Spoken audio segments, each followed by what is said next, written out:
Most enduring traditions of the season are best enjoyed in the warm embrace of kith and kin.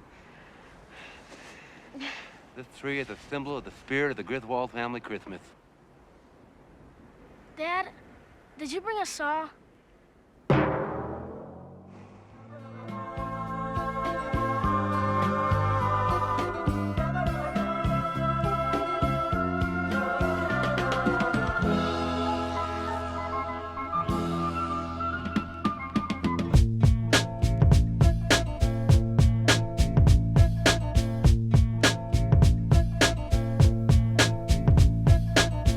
Welcome back, everybody, to the Film Bros Podcast. My name is Isaiah Lucas, and I am joined by my co-hosts. Abraham. And Nick.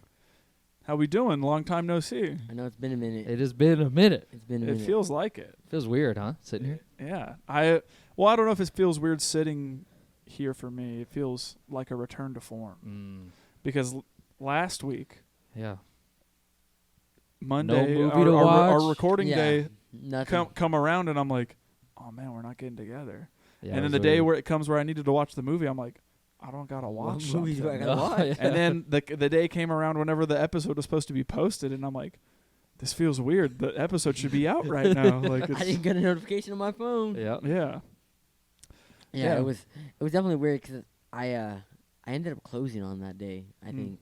And usually those days I just like, will I either play some games later or we'll just talk late at night. And that day I came home and I was like, everybody was asleep. I was like, dang, Yeah. Yep. this is not fun. Felt weird, but I'm glad we're back. Yeah. It does feel nice. I have to say, I love recording with you guys.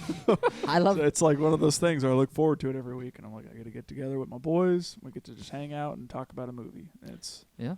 a great time. So, yeah, we're back. And last week we talked about Abe's Pick, not last week, 2 weeks ago, we talked about Abe's Pick, and we talked about the Santa Claus.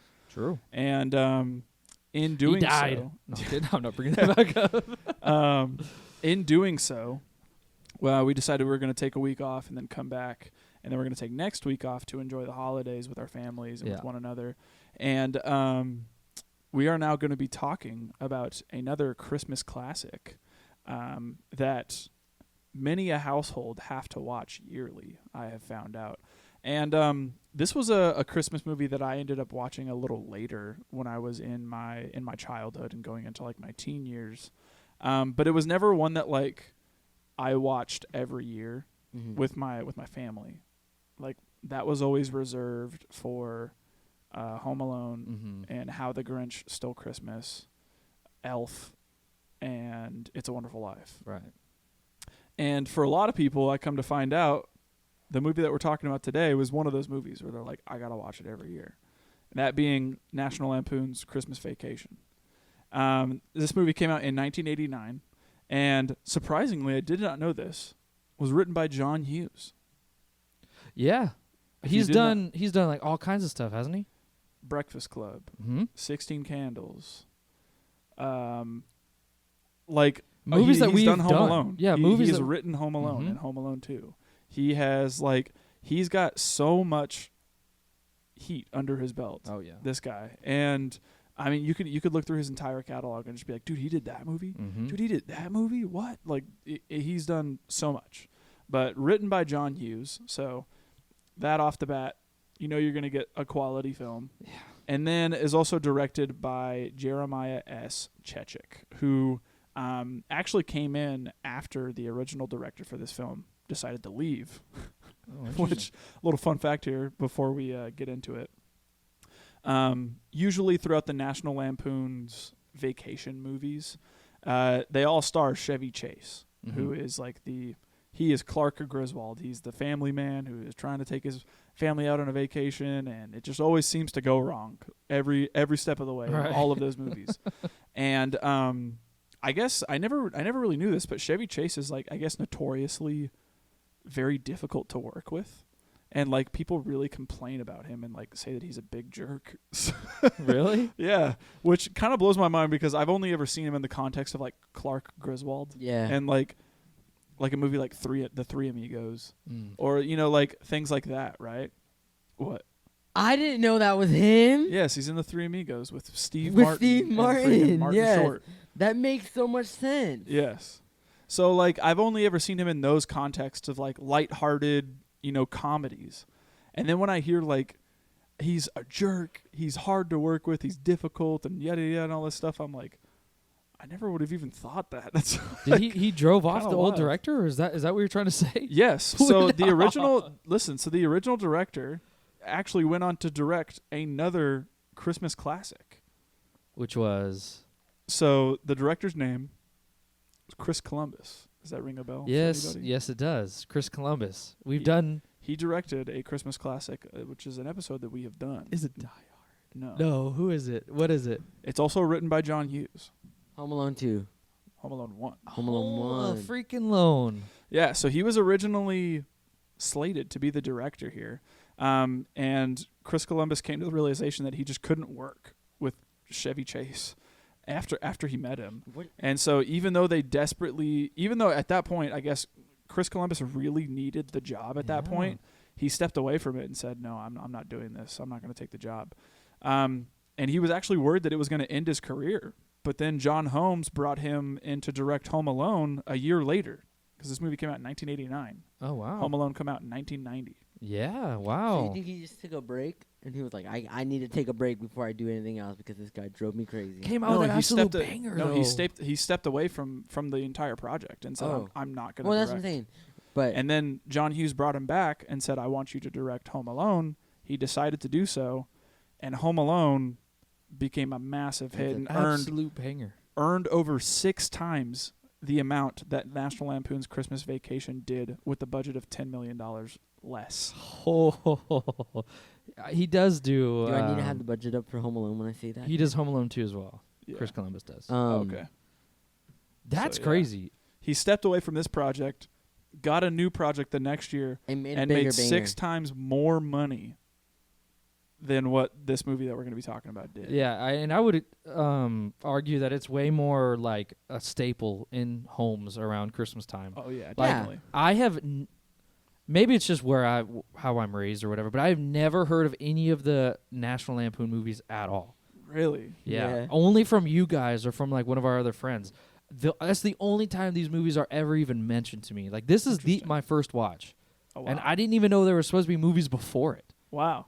Yeah, Yeah. See, I got Home Alone. I mean, come on. Yeah, I got introduced to these movies by my dad, and it was because at the time I was on a really big like 80s movies kick, and he showed me Vacation, the first one, and I thought it was great. I thought it was hilarious. It's a funny like road trip family movie. It's not necessarily a family movie, like family friendly.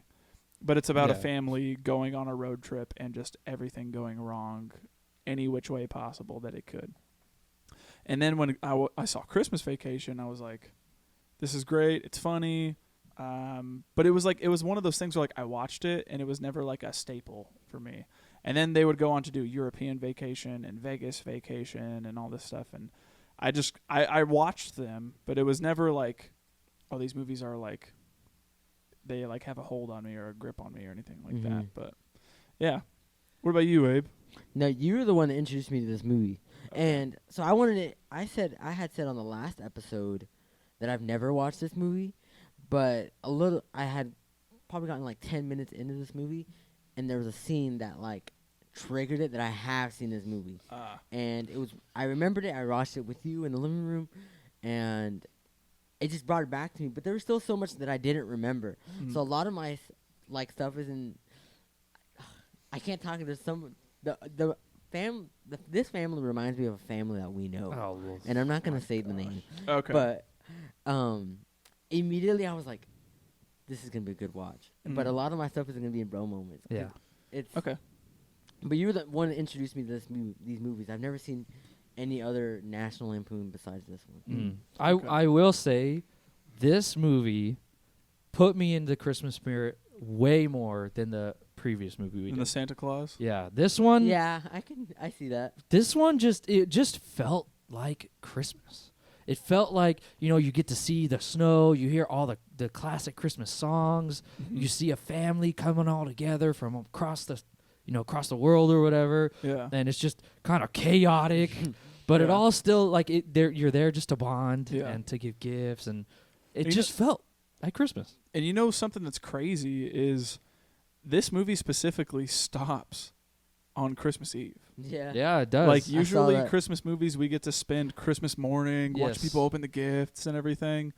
This movie stops Christmas Eve, and 24th. Yeah, and that's when we get to leave the family where they're at, and they get to experience Christmas morning with each other, which I think it's unique in that aspect, because most Christmas films, we wake up Christmas morning and we get to Home Alone, the family gets back together Christmas morning, or like I think of the Polar Express. He comes home Christmas Eve, wakes up, everyone's opening the gifts, and then he finds the bell, Yeah. Or I'm even thinking about like one-off movies. Like a movie I loved as a kid that was a Christmas movie is Unaccompanied Minors. I've talked about it before. But specifically on that movie, the whole premise of the movie is that these like kids get locked in an airport. It's like snowed in. And they're all flying different places to go be with family. And then they all get stuck in this airport because it gets snowed in. And they want to get out to try to like go be with their families. But the security guards are trying to keep them in because they don't want to have a liability on their hands. And so like it's all about these kids like running away from security guards and pranking them and doing all this stuff. And like when Christmas morning happens, all of the families make their way to the airport and like, pick up their kids Christmas morning. Right. And like, it's like all about it's like the perfect gift. Yeah, exactly. Yeah. And this movie doesn't have that. Like, but it's done in its own way where like, whenever everyone is together, you're kind of just like, it works. That's my family. Yeah. Like, just and like freaking I feel like that's one of the things that this movie captures so well is that feeling of imagining bringing a friend over to your home for the holidays and showing them the chaos that is your family and being like, yeah, this is normal for me, but for you, you're probably like, what the hell is going on? And that's like, it hits that on the head perfectly. Like, I feel like if I took a coworker from my job and brought them to my family's Thanksgiving, they would be like, there are a million things happening at once. Everyone's talking over each other. What's happening? Like, this is wild. People are talking about stuff they probably shouldn't be talking about. Like, like Uncle Jimmy's in the corner drinking beer. Like there's just, like all over, like just tons of stuff happening, And I feel like, the Christmas Vacation really does hit the nail on the head where it's like everyone has their own crazy little family. Yeah. But at the end of the day, regardless of how crazy everybody is, we are still family. And we love each other in spite of it. Sure. Bro, we gotta stop saying that. The F word. Family. It's gonna come out of nowhere, dude. Yeah. If we turn the lights off and say family, 3 times. Family, it's gonna manifest and start saying, when did this turn into beautiful world?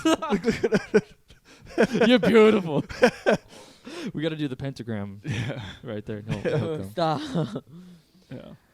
All right, let's get into this. National Lampoon's Christmas Vacation stars Chevy Chase, and again is written by John Hughes and directed by Jeremiah S. Chechik. I hope I'm saying his name correctly. But it's we follow the Griswold family, and it is a direct sequel from National Lampoon's Vacation.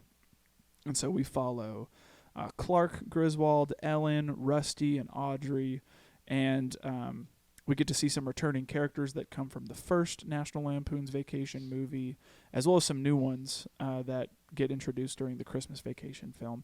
And we essentially just watch Clark Griswold's dream of having a big family Christmas come to fruition. And as all the National Lampoon Vacation movies go, the thing that Clark wants, he ends up getting, but it's never in the way that he wants. And he, has the family Christmas, but it doesn't come without its pitfalls, and we watch all throughout the holidays, of just the sheer chaos that the holidays can bring, alongside all of your crazy family being put into the mix. And it's a fun watch. It's a comedy that is it's just lighthearted, and it's littered with Christmas spirit, like you were saying, Nick. And it's a fun watch to put on during the holidays. So I'm excited to hear what you guys think about it, and we'll dive in. It is currently streaming on HBO Max and Hulu, as well as a couple other streaming platforms. I watched it on HBO Max. So if you've got those streaming platforms and you want to get a refresher, or if you haven't seen it, go check it out. It is a Christmas classic, and have some fun. I think it's a fun time to just sit down with a couple of friends or maybe some family and turn it on with one another and just laugh and have a good time. But yeah, check it out. And as always, we're going to be getting into spoilers. So if you care about that sort of thing, pause the video and come back. Or if you don't care, continue listening. So as always, we'll go ahead and start off with our first category being favorite scenes. Mm-hmm. And for me, my first favorite scene does not happen until we meet Clark in the mall. Really? Yeah. So I'll give a little context for the beginning of the film as to how we get there and stuff. But we start out with watching the Griswold family kind of take a trip out to cut down their Griswold family Christmas tree. And it's funny because as we were watching the Griswolds travel to go get their tree, I immediately thought of a family that I felt like would have no radio playing and just be like, let's sing Christmas carols. Everybody, deck the halls with boughs of holly. Yeah, yes, dude. I immediately thought of that reminds me of a specific family. You know what it reminded me of? Step Brothers. Oh, did it? Yeah, when they're singing. You're so flat. Sweet so flat. Yeah. Yeah, that's what I was thinking the whole time. Because then he's like, take it away, the kid, and he's just like. Yeah. Yeah, I love it. But we are watching this family drive to go cut down their family Christmas tree, and the kids are not into it. They're not having a good time. They just want to be like, why can't we just go to the tree lot and buy any other tree or something? And Clark says, it wouldn't be the Clark Griswold family or the Griswold family Christmas tree if we could go get a tree just like any other one and pay $30 for it. And he's like, we have to do things the way our ancestors did it. We got to go find that tree. We got to cut it down. And then we got to bring it back to the house and set it all up. So we eventually find out that they make their way to the tree lot where they can cut down their own trees in the most chaotic way possible. And I feel like it really does set the tone for the type of film that you're going to watch. It does. It really, truly does. Holy. It doesn't take it seriously at all. No, it's great. Yeah. I like that it is able to throw us immediately into the tone of the film the way that it does. And Clark is, driving his family in a station wagon, and some truck comes up. It looks like just some redneck hillbilly dudes on their tail. Right on their tail. And Clark is like, this guy's really tailgating me right now. What the heck? So he starts, brake checking him and all this stuff. And then the guy eventually, tries to go around him. And, they start having this bit of road rage with one another. And as Clark is trying to, best this truck and flip him off as he's driving around. What did he say? He goes, hey kids, look over there. There's a deer. And as he's passing, just freaking flipping them all off and then trying to get in front. And, him and Ellen are arguing. All the while she's like, just stop. You don't need to prove anything. Yeah. And he's like, you're telling me you want to be behind a guy like that that's driving that reckless? No, I need to put some, he's like, I need to burn some. He's like, I need to burn some dust and put some rubber between us or something like that. The kid's like, Dad, it's burn rubber and put some dust between us or something. Yeah. And they eventually, start playing a game of chicken almost, and eventually the semi truck, this logger truck comes, and Clark isn't seeing it, and he goes to pass the guy, and eventually ends up under the logger truck, and is doing Fast and the Furious 1. Yeah, seriously. I was like, bro, Clark is in the Fast and the Furious. It's my exact notes.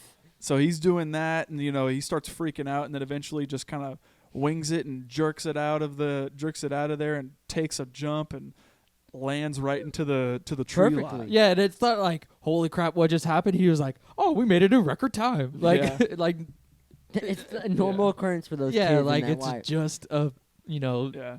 It's a Life. dad. It's a dad not wanting to acknowledge his faults yeah. and just being like, "All right, we're here." Like Yeah. like, and no one wants to talk about how we got here or what just happened or anything like that. Let's just Yeah. do what we need to do and let's get out of here. Yeah. And so they end eventually, up getting the tree, and yeah. The, So they eventually, scene- after trekking what feels like miles Yeah. out to find the perfect family Christmas tree, people are freezing. eyes are frozen. Yeah. Open, not shut. Yeah. They're Yeah. frozen. They eventually find the tree, and Clark is super excited about it. And as they're like, "All right, this is the one. We gotta cut it down," Rusty looks at him and goes, "You brought a saw, right, He's Dad?" like- And it goes, "Bong!" Like, it was funny. I loved it. Yeah. The little floor tom hit, and then we come to find out it looks like they like pulled the tree out from its roots and attached it to the station wagon, brought it back to their house in Chicago, and start cutting it down to size and getting it into the house and all that stuff. And This has to be one of my favorite quotes and oh, me moment. too. Oh, too. my! The This is neighbors are easily my favorite quote. the neighbors are wondering what the heck he's gonna do with this big old Christmas tree, and the neighbor I forget the names, but Todd and Margot. Todd and Margot. So they're like, I want to say they're the Karen and Kyle Yeah. of the streets. They're They don't- snooty. They are, like dude. yuppie, Yeah. uppity. They think Like they're better than they're everyone. lavishly, eat their with a bit like they got Yeah, all they the eat their yeah. pizza with a fork. dude, yeah, like, some freaks. Yeah. So they're trying to figure out what this neighbor's doing, what he's gonna do, and Clark is getting his chainsaw ready to slice it down like they said, and he goes. Acting like Leatherface first. Yeah, of he's all. like, "Shut up, and the neighbors go, "Hey, where are you gonna put that?" And he goes, "Bend over and I'll show you." And It he felt goes, good. "Well, that's not a polite thing to say." He's And he goes, "That's not a way you should talk to me." And then he goes, "I wasn't talking to you." And then the camera points to Margot, Yeah. and Todd just, Yeah. and then Yeah, that was just, good. just back to cutting. Yeah. Super funny. Super funny. But this should get us up to speed with where we're at with my first favorite scene. We get a couple of scenes where Clark is working at I think like a cereal company or something like that, or like a marketing company I or would say something like an that. advertising company, I think. But he's working at this company, and we start to understand that he's really banking on getting this Christmas bonus that he gets every year, and that with the Christmas bonus, he is hoping to put in a pool Yeah. in the house that he currently owns. And in order to get Dude. started, whenever the ground starts to thaw, he needed to put a $75,000 deposit down on the pool in order for them to start working once the ground thaws. Right. And he's like, "Well, I already put the $75,000 deposit down. I That was need money it." that I like did not really have. So I need this Christmas bonus in order to cover that, and then hopefully pay for the rest of it." Right. And we get certain shots of coworkers and him talking and being like, "Oh yeah, we're for sure gonna get it. And you're such a good worker here. You're a shoo-in for getting the bonus and all this stuff." And we get to meet his boss, who is like a crabby, crotchety old guy, Almost like a who- dictator kind of deal with how he walks Dude, around. why are they walking like a unit? dude? Yeah. They're like left, run. Yeah. Felt like it. And we get like certain funny little scenes happening in between work and seeing how he interacts with his boss and how his boss doesn't really know who he His is or name like, at all. yeah, like doesn't even really know him or Mhm. anything like that. But Clark still goes out of his way to like make Hey, sure he's thank you giving for him a that Christmas Christmas gift card. or Yeah. Okay. Were all anything. those Christmas gifts the exact same? I think so. They look like the exact same shape, Yeah. just different wrappings. yeah. So I figured if it was just like they all just got him the same Sees thing. Or, candy. yeah. Some like impersonal but still fine. Yeah. I didn't know. Yeah. So my favorite scene actually comes whenever we get to watch Clark and his son Rusty go to the mall to buy some stuff for the mom. And Clark is Dude. going to this what looks like a It's like I almost want to say like a Macy's. Yeah, like a it's like a- bazaar. Like it's like Oh, there's just like tons there's of just tons of little like middle of the mall marketers, Yeah. you know, that are like just say like- like a flea market. like they bro. have like their own little island that they Yeah. like sell their stuff out of, kind of like a almost like the islands in the mall. Yes, that's what I'm thinking of. It's just But like it's a big room with like Claustrophobic. 10 of them. Like there's Yes. just tons, right? And so Clark is looking at one of them, and it's like a woman there, and she's selling like bras and underwear and lingerie and all this stuff. And he's like, oh yeah, just looking around, and eventually he starts to recognize the woman that is selling me these goods is very attractive. And he's like Stumbling over he his just words. starts he just starts acting like a fool, like a babbling idiot. Doesn't Yes. really know what to say, just starts stumbling over his words and all this stuff. And the woman that he's speaking to doesn't really like know kind of how to interact with him, or just doesn't like is interacting with anybody like she normally would. And Clark is just like It's hot in here. Yeah. You know? And so like one of my favorite interactions is like she asks him, how are you doing, or something like that. And he goes, I was just smiling. I was just browsing. And then, she's like, oh, for your wife or your girlfriend? And he goes, what? What happened? Well, I guess it wouldn't be any. Whoa. Wouldn't be the Christmas shopping in the stores if he says, wouldn't be the Christmas shopping season if the stores were any less hotter than they are. Ooh, it is warm in here, isn't it? And he starts kind of, loosening around on his neck. And she's like, well, you do have your coat on. And he's like, yes. Oh, do I? How did that happen? And she goes, because it's cold out. And he goes, yes, it is. It's a bit nippy out. And then he starts laughing, getting all, embarrassed. And he goes, what did I say, nipple? There's a nip in the air. He's saying all the things he doesn't want to say because he's thinking them, and he's like, yeah. yeah. And so, he's sitting there just stumbling over his words. I love watching Clark be in this situation. I think it's so funny. And then eventually, as it's going on, we cut to Russ seeing his dad interact with this woman from afar, and he's like, what is he doing? So he walks up and kind of like, sits right next to him, and he goes, hey, Dad. And like as he's walking up, the person that's trying to sell him these items, she starts showing him. She's like, look, I have these on right now, and there's essentially no line. And she like pulls up her skirt and shows that like there's no panty line or anything like that. And it's like really like provocative looking. It is, dude. And Rusty is sitting there looking at it, and Clark looks right over at Rusty and he says, would you look at that, Russ? No line. And then like looks back and goes, like, what are you doing? Like, it's perfect. It's so funny. I love it. Yeah. That is a good one. Yeah. From there, I also really enjoy once a lot of the family gets there and we've kind of interacted with a couple of people, Clark ends up getting locked in the attic. Yes. I knew you'd talk about this scene.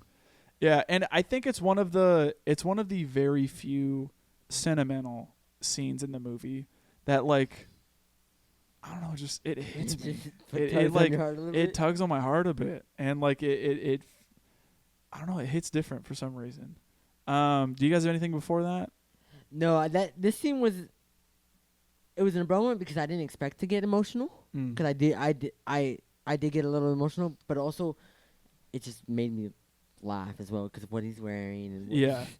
And and the way that it gets set up is like it's set up to be like, what is this guy doing? He's in some stupid hijinks he got himself into or something like that, right? And the way that we get here is that he's going to hide a gift. He's going right? up in the attic to hide gifts, and he eventually finds that like, oh, there's a gift in here from Mother's Day that I totally forgot about. From like so long ago. Yeah. And so he's like, oh shoot, I totally forgot about this. What is it? So he kind of like, starts getting sidetracked, and as it's happening, one of his in-laws comes around and is like, man, it got so cold in here. What just happened? And she sees that the attic is open, so she shuts it. And for anyone that has a home with an attic in it and it has like the drop-down ladder, once you close that thing, it's not real easy to drop it back down. You got to be able to pull the latch. Is it really not that easy though? No. There's a latch from that drawstring that opens up the piece. Oh, okay. And so once he's up there, he's kind of stuck, right? And so and all the family's leaving. Yeah, and so all the family's leaving to go to the mall to do some last-minute Christmas shopping with one another. Eventually, they all decide, let's just leave Clark. You got another car. He can come meet us later for lunch and all this stuff. but like I really gotta go, do this stuff because there's a sale and whatnot. And so they end up leaving Clark, and he's like sitting there peeking his head out the shutters and is like, "Hey, wait for me!" And because he's stuck in the attic, there is no insulation in the attic, so it's freezing up there. So he starts like putting on like head wraps and like little gloves and wrapping himself in like fur coats and like finding little things and putting slippers on and all this stuff and making holes in the roof and like all of this stuff. And as he's digging for other things to kind of put on to keep him warm, he stumbles across these 8mm rolls of film, and they're all labeled with certain holidays. And he comes across one that says Christmas 59. And I think one of the things that really hits me about this scene is probably the song choice too. It's like it's a Christmas song, but it's very like soulful, and I don't know. It almost reminds me of Ray Charles' rendition of America the Beautiful, but it's not that song, but it's kind of in that same vein. Right. It's very soulful and like a piano ballad kind of, and Clark ends up, kind of just sitting up in the attic by himself watching these home movies of Christmases that he used to have when he was a kid, and kind of reliving those moments. And he's now in a position where he is making those memories for his own children. Right. And I don't know, just something about this scene and watching Chevy Chase watch these home movies and cry to them, and like just remembering what Christmas felt like for somebody whenever you were a kid. Mm-hmm. And I don't know, just it hit me.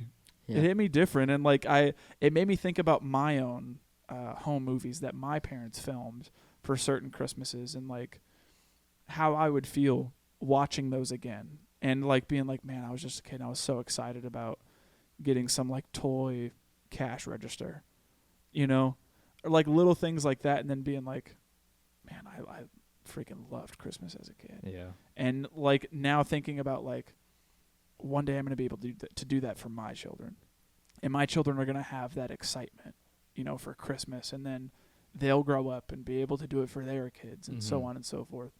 It was something that just kind of comes out of nowhere. That's very sentimental, and it feels very much like Christmas, that warm-hearted feeling that is just, it comes around once a year. You're surrounded by the people that you love, and it's just joy and everything that comes with it. And then, eventually he's, caught up in the moment, just reminiscing about all the Christmases he had when he was a kid. And eventually everyone kind of comes back from lunch and doing the Christmas shopping. And why is he sitting on the actual tour, dude? Ellen comes up to kind of put some gifts that she's trying to hide away into the attic, and he's sitting right on top of that trap door. Stupid. And she pulls it down, and eventually we just see Clark just fall through. And it's funny. And I think that the pacing of the movie is perfect to kind of like take a sentimental moment like that and let it have its moment, and then cut it with the comedy and go back to kind of what we came for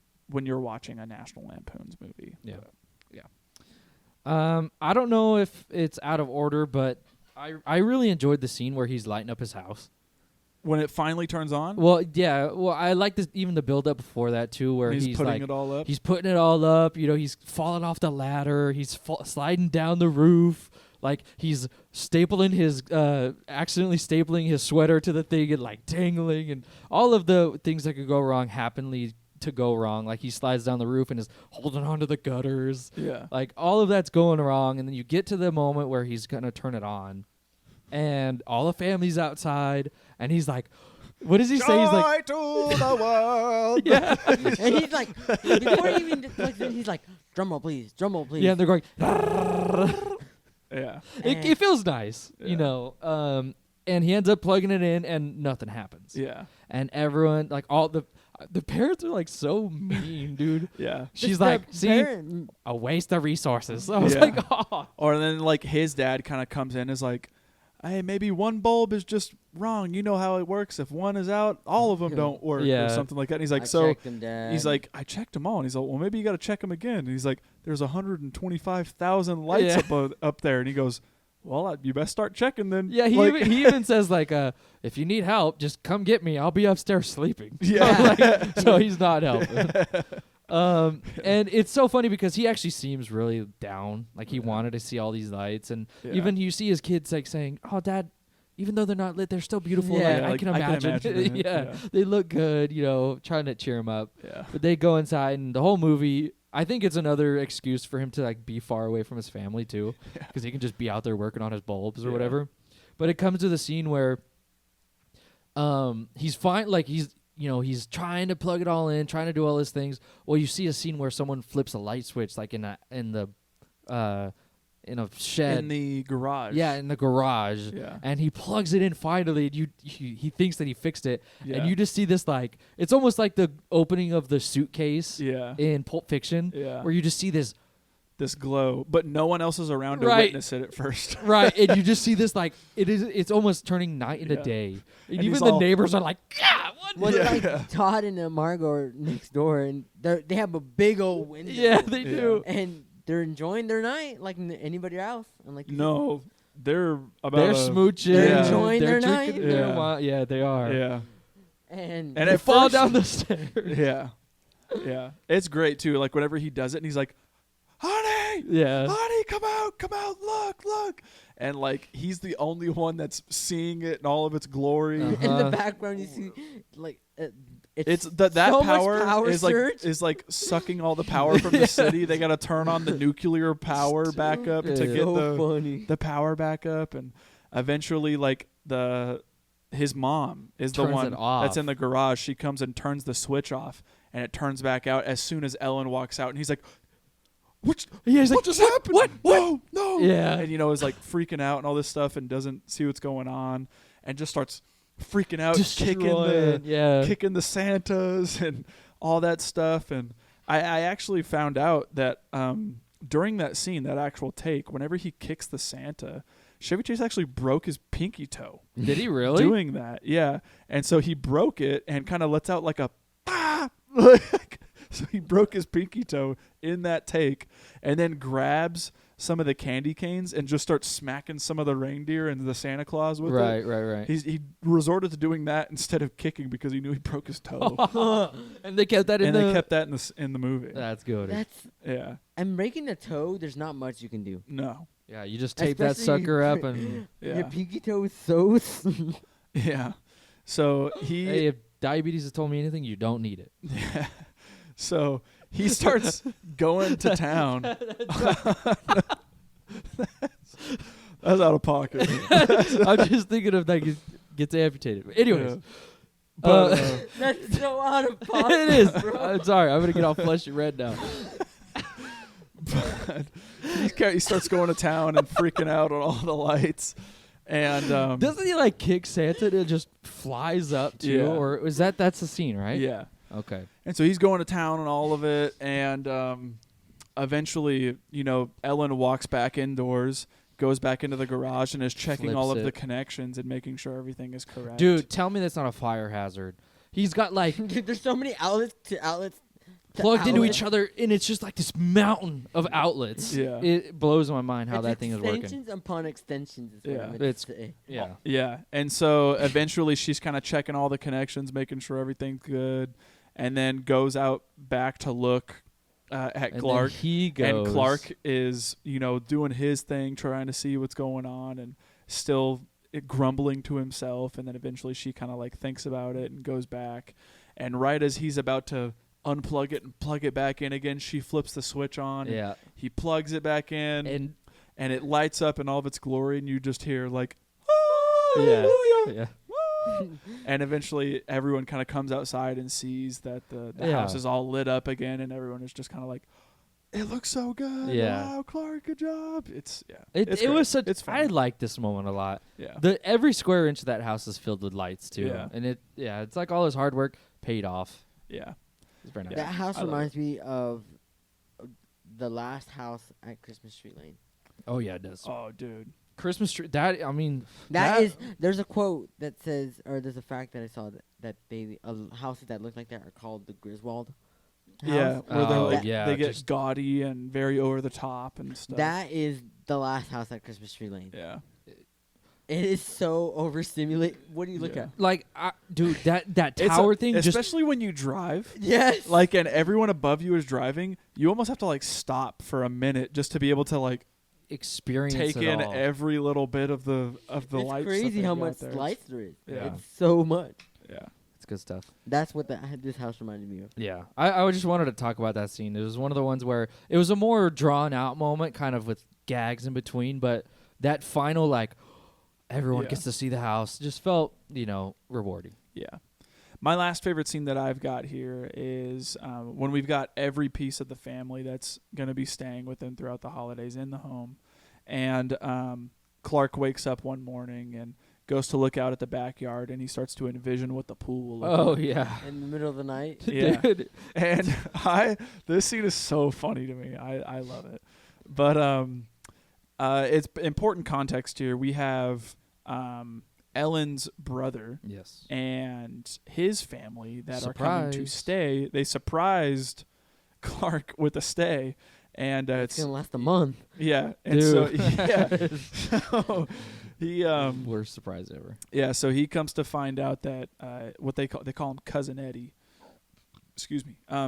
Cousin Eddie rolls up in his RV, his broken down RV with his family Home. and 2 kids named Ruby Sue and what's the Dusty? boy's name? No.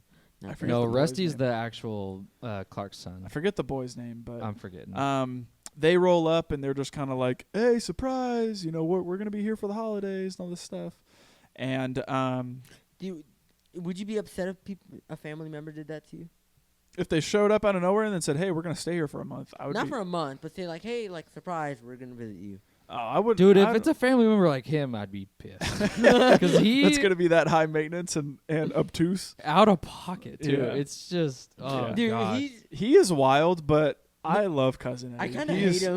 I he's- hate him. He's so funny to me. He Like, is funny, but he's that like He reminds me of Theo Vaughn. Yeah. Like that's such a good freaking description of him, yes.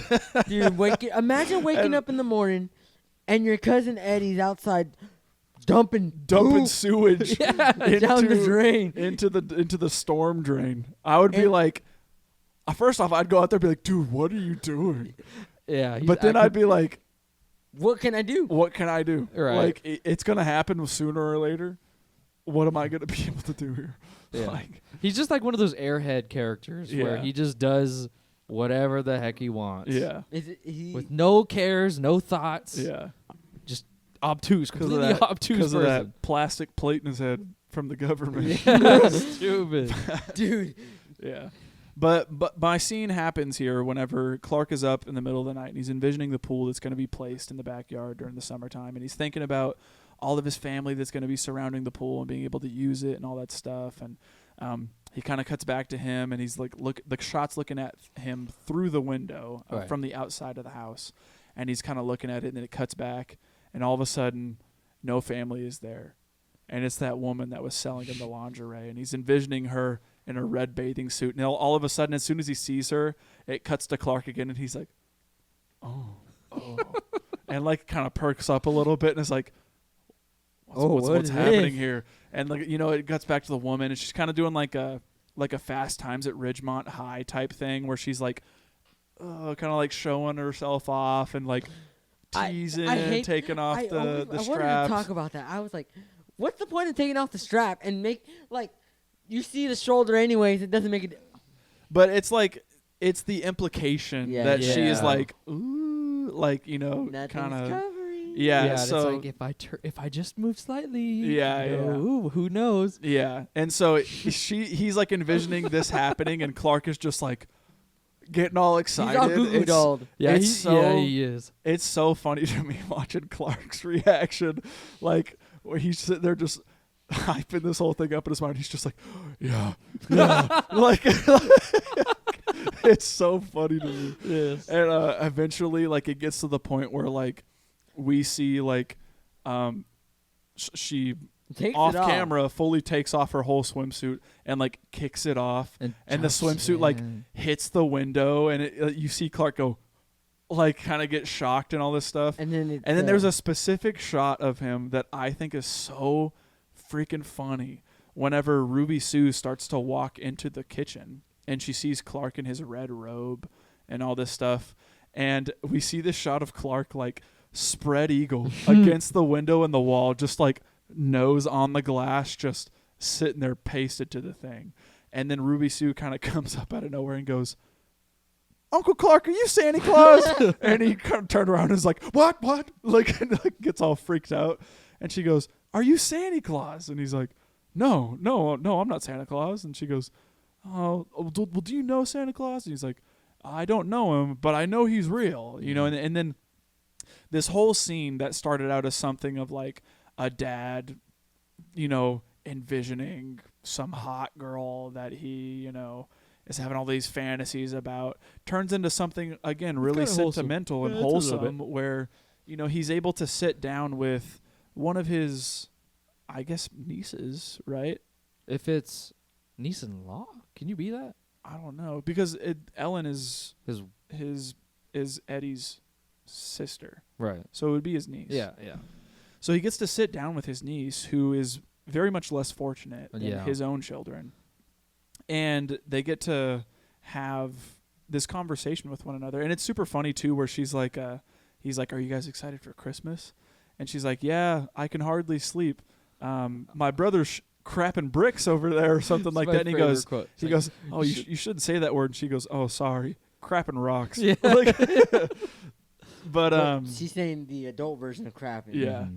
And so they get to have this conversation with one another, where he's like, "You know, I happen to know that Santa Claus is very much real, and he visits our home every year, and we get to have a really good Christmas every time." And then she starts to say, like, "You know, I'm starting to think that, like, Santa Claus might not be real, because he doesn't ever show up to our house. Like we move all over the place. Our house is never in one place. Right. And he doesn't ever really show up on Christmas morning for us. And I don't know if I believe in Santa. I don't know if he's real or not, because he never shows up for us." Mm-hmm. And Clark takes that to heart and is like, "I happen to know for a fact that he is real. And I think I will do anything I can to prove it to you that he is real. So come Christmas morning, you will be sure that Santa is real." Mm-hmm. And you get to have this, again, this like sentimental moment between Clark and his less fortunate niece, to be able to like be in a position where he can say like, "Hey, I wanna be able to, you know, give the kids a good Christmas this year." And Cousin Eddie being able to take that. And, like, again, like the movie being able to find these sentimental moments and then flip on the comedy with it, where Cousin Eddie's along a shopping trip with him, and Clark comes up to him and is like, "Hey, I want to be able to give you and the kids a good Christmas this year, and I just want you to know that I'm gonna buy, you know, the kids some gifts and stuff like that and everything." And Eddie tries to like not impose and is like, "Oh no, Clark, you don't have to do that. You know, we'll try to make it work," and all this stuff. And he's like, no, I insist. I really want to do this for you guys. And Eddie is like, "All right, well, if you say so, here's a list, alphabetical. Yeah. I already wrote it out for you," Yeah. and all this stuff. And Clark kind of gets the list and is like, "Oh, okay." And he goes, "And if you don't mind, Clark, I want to get you something real nice, really nice. So I'm going to make sure that I don't spare any expense whenever it comes to getting you something," or something like that. And Clark is kind of looking at him like, I'm paying for it. So this was one of the things that made me laugh so much, because we see that Cousin Eddie has a dog, a big old Rottweiler, and he's part of the family. Named Snots. Snot, and he has a condition, and that he snots. And they're walking in this Walmart, and while having this conversation, Cousin Eddie is getting dog food. Dude. But what kills me is so much freaking dog food. he grabs the dog food from every pile, but not with just one, maybe 2 or 3. Dude grabs like 4 bags. And even like and Clark gets like light bulbs and he puts it on top of him and crushes them, dude. Finally, I think it's like 7 or 8 like bags of dog food, but it's just so funny because he, like, again, he has no money. He's just grabbing things, and throwing it on. Yeah, it made me laugh. Yeah, me too. It is funny. But that was my last favorite scene. Okay. The majority of the scenes from here on out would be in bro moments for me. My last favorite scene, which for sure is a bro moment for you guys, is when Eddie really does get him at the gift that he asks for. Oh, yeah. And honestly, the funniest part to me is just the cop scene. Oh, like yeah. when they're doing their like FBI break-in, and they're and just it's set to here comes Santa Claus, here comes Santa Claus. Yeah. It caught me so off guard seeing like this guy, one, he's being like it's his boss that's being kidnapped to take over here so he can tell him off for not getting the bonus. Yeah. And two, it's just you see the response of the cops is just like it's almost like he's being like stealing the president, kind of. Where there's just cops coming from all areas, straight up Rainbow Six Siege, repelling and entering in, breaking through all of the doors, and like they come in, they're all of their weapons drawn, and it just feels so like over the top. And it caught me off guard, and I was laughing the whole time. I was sitting there like, there's cops everywhere just breaking down stuff. It's so funny too whenever the cops break in and they tell them freeze and all this stuff, and everyone kind of puts their hands up and all this stuff, and Ellen, she gets caught like freezing as she's hugging Clark, and eventually the boss's wife comes in and she goes to shake her hand or something like that. She goes, "Merry Christmas. This is our first kidnapping," or something like that. Yeah. And like as soon as she shakes her hand, she goes back and she puts her hand on freaking Clark's crotch. Yeah. And I started laughing at that, dude. I didn't even notice that. And that was a big bro moment because I was like, "What is she doing?" But then I remember what kind of movie I'm watching. I'm like, "Oh shoot!" Like she had to be frozen. Yeah, it's so funny. She just freaking palms that thing. It's super funny. She said, "Michael." Yeah. Yeah, that's it. And then the scene turns wholesome too, where we find out that like the boss comes to a change of heart and is like seeing how down you really get. Yeah, and he's like, I not only failed to recognize that like people rely on these bonuses, but I also like did it with the intentions of saving a couple of dollars. Yeah. And I'm sorry. So I want you to take whatever bonus you got last year and add 20% to it. Yeah. And Clark about freaking faints and, just starts crying and is like, oh my gosh. And again, like it turns into this moment where the boss can now look at like how happy this is making him and his family and like feel good about himself. And then Clark can also have this relief that he's like, okay, I am getting this bonus. It's going to pay off. I've spent 17 years, however many years at this company, and like I'm getting rewarded for it, and it feels good. Yeah. Good scene. Yeah. That was it for me though. Okay. That was pretty much the end, anyways. Right. Close to it. The end ending is actually pretty funny too. I think whenever she starts singing the Star Spangled Banner. Oh yeah. The old lady. What is she? A grandma? Aunt Bethany. She's the best. When they ask her to pray, bruh. I pledge allegiance to the flag. And then they all start doing it. And then I freaking laugh when Cousin Eddie stands up. Dude, It's so good. Yeah. Yeah. One day when someone asks me to say grace, I'm going to say pledge allegiance. It's good. All right. If that's it for favorite scenes, then let's move into best quotes. Honestly, we took a bunch of mine. Yeah. I have one from the beginning when they are hugging after they cut down the Christmas tree. He goes, "The most enjoying traditions of the season are the best enjoyed in warm embrace in kith and kin." Yeah. This is a symbol of the spirit of the Griffith World Christmas. And it's going to be so cold, but it's so funny that he has a list, and it made me die laughing. So that one was one for me. Yeah. Another one for me was between Aunt Bethany and Uncle Lewis, the guy with the toupee. Okay. Dude, that's so funny when he takes the toupee off and he's like, he's trying to put it back on. But I've never met these actual people in real life, but I've always heard stories about this specific couple from a family that we know, and they're an older couple, and they kind of remind me of the way that the Aunt Bethany and Uncle Lewis interact with one another. And Aunt Bethany is hearing a squeak that's coming from the tree or something like that, and she hears it, and she goes, "What's that sound? Do you hear that? It's a funny squeaking sound." And then Uncle Lewis is puffing on his cigar, and he looks at her and says, you couldn't hear a dump truck driving through a nitroglycerin plant. Like, it's just so out of pocket. It is. Yeah. Tells you the meanest things. For no reason. Yeah, it's just so funny to me. And then that's when Clark says, "No, I hear it too." Yeah.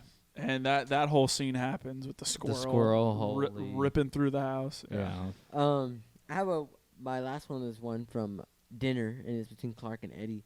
And this one surprised me because I never thought Eddie was like gonna be like. You see Eddie kind of get like down. Clark goes, "Can I refill your eggnog for you? Get you something to eat? Drive you out in the middle of nowhere? Leave you for dead?" And then Eddie goes, "No, I'm doing just fine, Clark." And just like with no energy. And I was like, "Oh, maybe that kind of hurt him." But it was such a bro moment. Dude. Yeah, I have a bro moment, dude.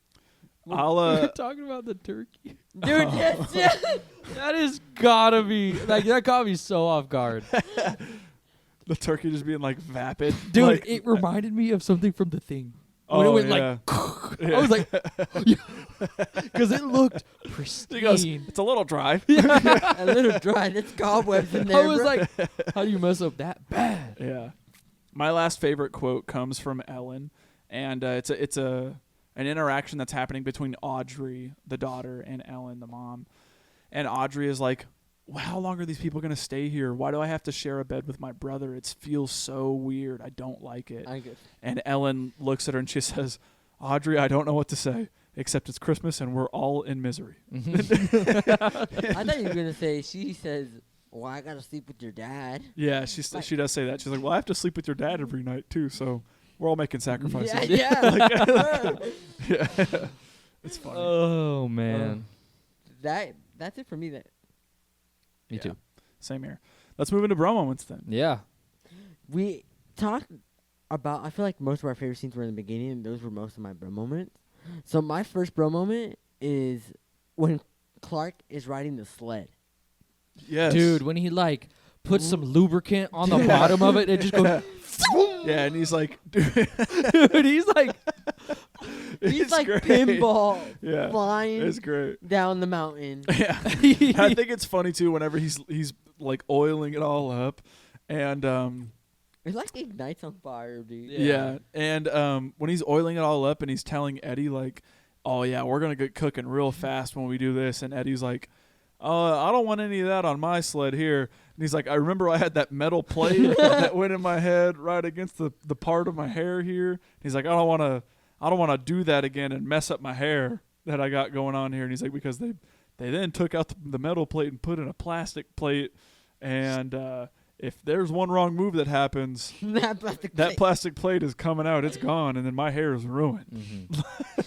And he's like, "All right, suit yourself. I'm gonna do it, and it's gonna be a fun time." And he's like, "This is Clark Griswold going for gold in the Olympic medal sledding competition." And he's like, "All right, here we go. 1, 2."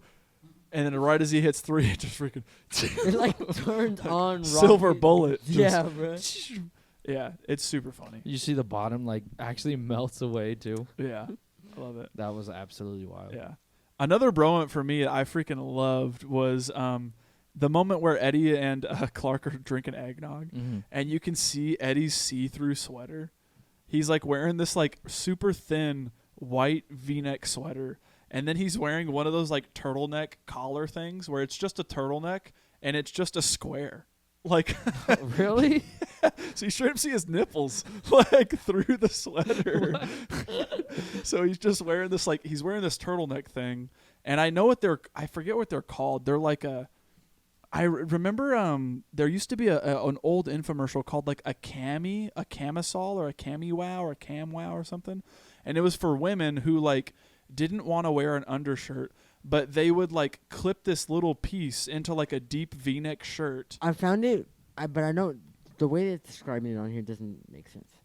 So it's like for the women, I'm thinking of that infomercial. It was like if you wanted to wear like a deep V-neck, but you didn't want to show off like a ton of cleavage and also didn't want to wear a shirt under the shirt or over the blouse or under the blouse, then you would buy this thing called like a camisole or a cami-wow or whatever it was called, and then you would like clip it into your shirt. So it was like a piece of fabric that would like cover up the cleavage, but then you wouldn't have to wear a shirt. I looked up CamiWow and it says CamiWow built-in bra. Maybe that's what it is. Maybe, I don't know. But I remember seeing that specifically, and it's kind of in the same vein where like you can wear a turtleneck and have the appearance of having like something like fine and classy, but then it's just like a flap and like goes in front of your chest and on your back, and then you wear something over it. Gotcha. To like make it appear that it's classy. And he's doing the same thing. He's doing the same thing here, but it's like with this like thin white see-through sweater. So you see like the whole black square and then the dude's nipples just like hanging out the sweater. Stupid. Yeah. Oh yeah, they just call it a mock turtleneck. Oh, okay. It's so funny to me. And like if you look up the specific clip that I'm thinking of, you will see that dude's nipples hanging out. It's so funny. Oh man. Yeah. Another one of my bro moments is when the in-laws are staying in the daughter's room. The grandma's knocked out. The grandpa's awake reading a teen magazine, and he's got the flashlight on it. Yeah. Well, he's doing that, and then one of the other grandpas is in the laying bunk in bed. Rusty's bed, staring at a poster of a woman that he's got plastered to the ceiling. Who is it though? I was trying to. I don't know who it is, but it's some woman, and he's just sitting there just staring at it. Yeah. Another moment for me is Eddie dumping his sewage all over the ground and in the drain and all that stuff. Yeah. And also his short robe. Like his Yes, kid's dude. robe that he's wearing is so funny. And then like everyone passing him by and him just going, "The crapper's full." Like he's just dumping it out in the road. It's super funny. The last one that I have, since most of them we talked about, is the cat in the box as a gift. What Wrapped. about frying it? Under the Whenever it chair. gets freaking eviscerated under the chair. What That was what does crazy. it smell like? Fried pussy cat. And he goes, "Clark, if that cat had 9 lives, you took all of them." Yeah, super That funny. was wild. Yeah. What about the tree getting burnt whenever Yeah. lights Uncle a Lewis is cigarette. lighting his cigar? That was crazy. Yeah. And him kind of losing his mind too. He Yeah, does. he straight up goes postal. Yeah, he does. Yeah. Like he said, he was Super just funny. he made a solution. Yep. Yeah. The bonus being the Jelly of the Month Club. Gift that keeps on giving. Yeah. I would be Freaking pissed. Eddie. He saw now Clark. That's a gift that keeps on giving the whole year. Uh huh. Dude, yeah, because you don't think about it. You get it once, and you're like, all right, that's the Jello of the month. Yeah. And then you're done, and then it's going to show up to your door next month, and Yep. you're going to be like, Yeah. no way. Yeah, I'm thinking of the sewage kind of blowing up on the uncle or the grandpa or whatever. Yeah, at the end. Yeah. that was He's like talking about all the gases that could be building up with him dumping the sewage into the storm drain. And then Don't light that. yeah, Uncle Lewis goes outside to light a cigar, and it freaking causes this huge combustion, and then sends their Santa sleigh into orbit. basically. And then Uncle Lewis too. He gets cooked. He freaking flies. And then as that's happening, it like starts to send off all these fireworks and Yeah. all this stuff. And then Aunt Bethany looks at it and just starts going, "And the rocket's red glare." You know, Well, it this is starts when- what's his doing name the Star Spangled Banner. Believes in Santa now because of the sleigh. Yeah. Oh Is yeah. in the air, and she goes, look, it's Santa. Yeah. And then like it's funny too because like out of all of the chaos and craziness that has happened, everyone is able to kind of look at that and be like, "Yeah, this is my crazy family. Let's just Embrace do it. it. let's just do it. Let's just participate." You know? Mhm. It kind of feels like one of those things like, yeah, this is wild and this is crazy for people who might be looking on the outside, but this is my family. It's mine. So There we're are many like it, but this one's mine. yeah, it's great. So yeah, that's it for bro moments for Yeah. me. Me too. For moments. All right, if that's it, then let's move into facts with the bros. Yeah, What is the budget here? $28 million. Crazy. To Surprising. make this movie. Opening weekend, it made $11.7 million.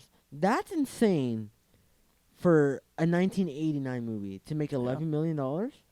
I think that's kind of crazy. Gross for U.S. and Canada was $74.5 million, and gross worldwide was $74.53 million. Wow. Jeez. It made its money. It made its money, but not as Definitely. much as Home Alone. Yeah, it would only come out a year later and freaking blow it out of the water, which is crazy. Yeah. Another crazy fact here that I haven't already mentioned I thought this was pretty wild. But the guy, his actual name is E.G. Marshall. That's the actor's name, and he portrays Ellen's father, whose name's Art. He is the older grandpa that wears like the blue sweater with the like the shirt poking out of the collar. Mm-hmm. And he's married. He's married to the redheaded woman. Think of that grandpa. He, in his younger years, portrayed another person in a film that we also did an episode on earlier. Was it this year or last year? Had to have been Last year? Yeah, I think so. Art, or otherwise known as E.G. Marshall, portrayed juror number 4 in 12 Angry Men.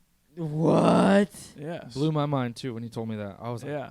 it's crazy to me. Yeah. So a guy like that was in 12 Angry Men and then also went on to do National Lampoon's Christmas Vacation as Art. That is crazy. Yeah. Mm-hmm. Yeah. He specifically is the juror with the glasses that's he's really hard to convince at the end of 12 He's Angry like Men. the very intelligent one, right? Yeah. Okay, yeah, pull it up. I see it. Yeah. Yeah. Looks Whoa. Get this, another casting crazy thing. The kid that plays Rusty, This freaking blew my mind. he portrays one of the guys in Big Bang Theory. Wait, let me look at him. Is it Leonard? I The think guy that's with his the name. glasses? Yes, Leonard. Yes. Hold on. Let me look, see if I can see him on IMDb. Go I'm to- most likely getting this wrong. If Oh you yeah, go- Johnny Galacki. Yep. All right. He is in Big Bang Theory now. Yeah, what? Yep. Tell me, is it Leonard or am I looking like a fool? Is that his name? I don't know. Yeah, I don't, Leonard. I don't watch Big Bang Theory. I don't watch it, but it's Yeah, Leonard. every freaking second is Yeah. stupid laugh track, dude. If they took the laugh track out, I'd watch the show. But It yeah. has to be one of the worst. I don't care if you like it. Any other facts here? Oh yeah, let me pull my notes. Sorry, I was on IMDb. It was rumored that that Clark's rant was ad-libbed, actually, and About his boss? about his boss, and Okay. that, and it is somewhat true. There was some cast members on screen holding single words, but most of it was ad-libbed. Okay. So he kind of like could look off screen and see Yeah. like a word or something. And then pick off of that. Kind of cool. I was seeing here that as the Gridwall's family are arriving to the house, you see that It's a Wonderful Life is playing on the TV. Obviously, it was directed by Frank Capra, but Capra's grandson, Frank Capra III, was an assistant director on this film. Oh, wow. So it was kind of a little homage Nice. to that movie, to him. Nice. In regards to a bro moment that we talked about earlier, Ellen Griswold, portrayed by Beverly D'Angelo, she actually improvised grabbing Chevy Chase's crotch. Really? When the SWAT team goes into the house. And then she later said that she did it only on one take on the off chance that it would make the film's final cut, which ended up happening, which Wild. was pretty funny. That is wild. Yeah. But that's about it for facts for me. Yeah, that's it for me too. Same here. Okay. What didn't work for this film? Nothing precisely didn't work for me, Mm-hmm. but I think for this movie, I think a lot of people won't watch it because of the comedy. Okay. I think they'll be like, I think if you think of Christmas, this is not what you think of Christmas, and I think that will deter some people away. Mm. Okay. Yeah. But it didn't, for me necessarily. I enjoyed it. I can see how it's a classic, Mm-hmm. and I think I can return to it. Mm. There were some jokes that completely did not land for me, and I don't know. Some of the acting was also not that convincing. Oh wait, I got one, dude. When the light shines on the Christmas tree when they find it, it looks so animated. You think so? Yeah, I think it's supposed to. Is it? Yeah. It's hard to. It looks. It's hard to have criticisms with something that doesn't really even take itself seriously. Yeah. That is true. But like I said, I mean, it's comedy through and through, and I'm not. I mean, notably, I'm not the biggest comedy fan. So there a lot of these scenes I'm, stone faced when I think like there was one scene where Lisa went to the restroom and like something happened on screen and it almost felt like there was like they paused a little bit for you to laugh. You know what I mean? Like, I know it just felt so like, this is where you should laugh. So I just went, ah! Like, and faked the laugh. And Lisa came out. She's like, what are you doing? And I was like, the movie wanted me to laugh there, so I feel like I had to. And it was moments like that where it felt a little like, it felt not as, it just felt a little bit more artificial than I was hoping. Okay. And some of the laughs, like they really, I don't know, it didn't always land for me. And I wanted a little more heart to the movie. I think there was I've left the movie really lacking kind of any care for the characters. And you know, and usually with my comedies, it's like the comedy is usually like the backdrop. Yeah. Whereas, you know, you really get in the heart of it. Like, I'm thinking of Home Alone. Home Alone is a comedy through and through, but you still get like these heartfelt moments that really kind of tie in the elements of the film to the characters that we're seeing. And I just kind of felt I left the movie kind of like not really caring about the characters really all that much. Yeah. I wanted a little bit more heart. But I know it's a comedy, so it's like not tech. It's just not a movie I personally enjoy. Okay. Nothing necessarily doesn't work for me. And I think it's because I not only have had like a little bit of a history with the film, so I kind of know that like a National Lampoon's movie is going to be funny and it's going to not be like something that's going to make me ponder and it's done to kind of make me laugh and you know, things of that nature. So I don't know if there's nothing that necessarily doesn't work because I go into those movies just kind of expecting to have a good time, and that's really it. It's just like I just want to laugh and have a fun time, and that's about it. Yeah, totally fair. Totally fair. So, I mean, and that's really all that also did work for me is that, like, I thought the writing is good.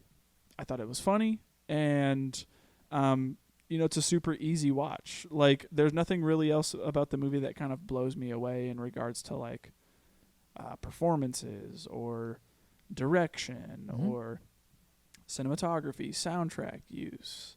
You know, the stuff that, like, we usually praise about films isn't really there for me here. No. It's nothing that blows me away. It's pretty standard. And, you know, I think the only thing that I could really like, say that is great here is just some of the writing and some of the jokes that happen throughout the film. And the jokes and that hit hard. Like, I genuinely was laughing. Yeah. So the ones that do hit for me, I think really kind of held the film up. Yeah. Yeah. And like I said, I mean, like you were saying, it's otherwise, I think, all average. And with a movie like this, I mean, that's really all you can expect. Yeah, you're getting what you expected. Yeah. So, yeah. Definitely. I mean, it's nothing revolutionary. Yeah, nothing extravagant. Yeah, that's not what it's going for. And not every movie has to be that either. No, so not at all. I think what it sets out to do, it does it. And, no, I haven't seen the first one, but well, it's made, there's been 4, so it hits. Yeah, it's got it. And it has its audience, so it's good. Yeah. All right. Well, is that it for about what did work? Yeah, I think so. Okay. If that's it for what did work, then who wins this movie? Honestly, I'm just going to say Chevy Chase. Yeah, me too. I was stuck between Chevy Chase and Cousin Eddie. Okay. Oh, Cousin Eddie. Yeah, that's a good pick. He pisses me off That's a good pick. Just because I will always, you say this, and I'm going to think about him picking up some dog food when... His name is Randy Quaid. Yes. Brother to Dennis Quaid. Ooh. Yeah. I wonder if he's done anything else that I'm familiar with. But I would say, yeah. All right. Any themes here? I kind of think it's be okay with what you got. Yeah. Everyone's family's crazy. Everyone, you know, and they're all our own family. Mm-hmm. You know, it's up to us to kind of accept them. Yeah. I would argue something like that. Yeah, and it kind of comes with a sacrifice too. I mean, it really is like he didn't have to invite people to his home. He didn't have to do all that, but for the sake of Christmas and for the sake of, you know, wanting to spend time together, he sacrifices. He knows his family's kind of crazy and it sucks. His wife even tells him like, "Hey, the next time you were trying to do this, just can you remember just how crazy this is, so you don't do it again?" You know. But it's his family. It's their own thing, and they get to do it together. Yeah. Which is, I think, the crux of Christmas. Yeah. Christmas alone just seems, I don't know, kind of sad. It doesn't seem like Christmas without your loved ones. Yeah. You know? So I think that's what's kind of so special. It's not the gifts and all that, although they are nice, but it's more of, oh, hi, how are you? Yeah. Haven't seen you in forever, or even just like, I never ever spend mornings with my family anymore. Now that I moved out of the house, never see them in the mornings. Yeah. So it's like, it's just a kind of a special time. Yeah. Definitely. That's what Christmas is. All right. What were you rating this movie? I'll go first. I give it a solid 7. I think it's good. It's respectable, and I enjoyed it. Yeah. All right. I'm gonna give it a 6. One step down. I just because it's not my kind of movie, but I do recognize what it's going for. Okay. I'm gonna give it a 7 as well. Fair. I think it's very run of the mill, Christmas classic.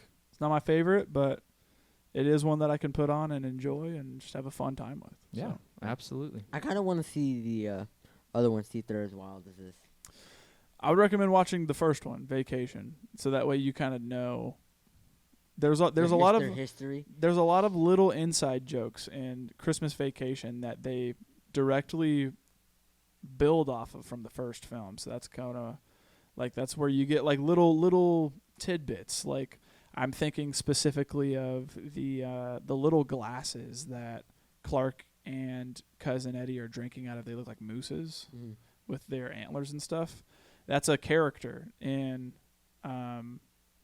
Vacation, the first one, that in the first movie, the family, the Griswolds, they take a road trip from Chicago to California to go to an amusement park called Wally World, and the mascot is the moose. And so at the end of Vacation, when they finally get to Wally World, they pick up tons of souvenirs and things like that, and then Christmas Vacation happens, and we get to see one of those little souvenirs they got were these little glasses, right? And so like now they're sipping out of them. So like they have little things, kind of like tidbits. Callbacks too. Yeah. Okay. Yeah. So it's little fun little things. I'd recommend watching Vacation. It's a fun one just to kind of see where things started. But yeah, that's it for the episode, you guys. So if you stuck all the way to the end, we appreciate you. If you are watching on YouTube, leave us a like on the YouTube video, subscribe to the channel, and also hit the bell notification so that way you're notified whenever we upload. And also leave a comment and let us know what you're thinking. You can let us know if we're doing something well, if we're doing something bad, suggestions, film recommendations, what you would like to see from us in the new year. Things of that nature. And if you're listening to us on the podcast platforms, and you can also leave a rate and review on those platforms and let us know what you're thinking there. Whenever you guys are interacting with the content, it really does help us out and let us know how we're doing and potentially ways that we can grow, things that we can do to cater to you guys. And yeah, I mean, if we aren't getting any of that feedback, then as far as we're aware, we're doing everything fine. So it just helps out, and it not only does it help out, it lets us know that you guys are enjoying it, which we appreciate. So as always, if you want to get in contact with us, or if you don't want to post on such a public platform like that, you can click into our episode descriptions and follow us on Instagram or on Letterboxd, or email us with our email address. I think that's about it. I think so. So same thing's going to happen this next week. We're not going to put out an episode. Yeah, enjoy the week Christmas. of Christmas. Enjoy it.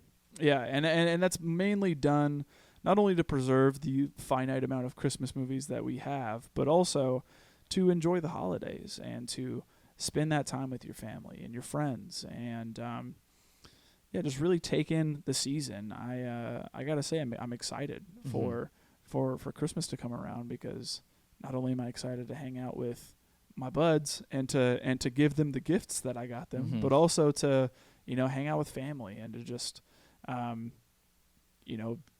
spend that time with one another. It's such a fun time, and I feel like I'm in the Christmas spirit again, and I feel like I haven't been in it for a while, and it's nice. So I hope everybody watching, if you guys celebrate Christmas, have a Merry Christmas. Mm. If you guys celebrate any other holiday around this time, have a happy holiday and a great New Year. And I'm excited for what the new year may hold for us. 2024, a lot of 3 years, a lot of big changes, so it should be interesting for all of us. Next time that we put out an episode, we will have been doing this for 3 years. That is insane. crazy. So, yeah, it's insane. But yeah, before we sign off, mm-hmm. Nick, you want to tell us what we'll be watching to bring in the new year? Yeah, we're gonna be watching the 1971 film about the world's greatest chocolatier, Willy Wonka and the Chocolate Factory. This one is an absolute classic for me. It's starring Gene Wilder. Mm-hmm. I recently watched Wonka 2023 with Timmy, and it really just got me thinking about all the classics. The classic movie, all the songs, the different crazy wild things that happen in it, and I don't know. I just really wanted to return to it. I could spin the whole story of like it's we're going into the new year, and it's about a man who's trying to find a new protege to take over his, and it's like all that super crap. But it's really I just wanted to return to an absolute classic, hearing some of these old songs that I've loved and to see how the Candyman can because he mixes it with love. Dude, it's so good. To see how because Wonka 2023 is a prequel of sorts. Okay. And that one's fresh to me, so I wanted to go back and to see how it ties in and all that kind of stuff, to see how Willy Wonka originated and how that plays into his character in the 1971 one as well. And it's just it's something that I've been meaning to return to. I know Lisa absolutely loves these films, so she'll be happy too. All right. And I think it'll be fun. It's streaming on Max. Okay. So it's also easily accessible. All right. You should watch it. It's a musical fantasy. Yes, definitely. Musical fantasy. And we might even talk about Charlie and the Chocolate Factory with Johnny Depp, and to see just how different it is. They are very different. And how They're very different, but I used unhinged. I love Tim Burton, and so Charlie and the Chocolate Factory, it was near and dear to my heart too. I loved it. Right. So, yeah. So I'm excited. Willy Wonka and the Chocolate Factory. All right. Well, we look forward to seeing you guys in about 2 weeks. Yeah. So, again, have a Merry Christmas and a happy holiday, a happy New Year, and whenever you meet us in the new year, we will be talking about Willy Wonka and the Chocolate Factory. So, until then, have a good. I totally blanked on the outro there. We haven't done it in a while. So Yeah. It's been a minute. Yeah. Merry Christmas. I thought you were just from like me. you were just taking it in. Yeah, Like, here's the last one the before last moment. 2023. It's your last one. Yeah. All right. Have a good one. With that being said, this has been the Film Bros Podcast. Thank you, and good night. Good night. Good night.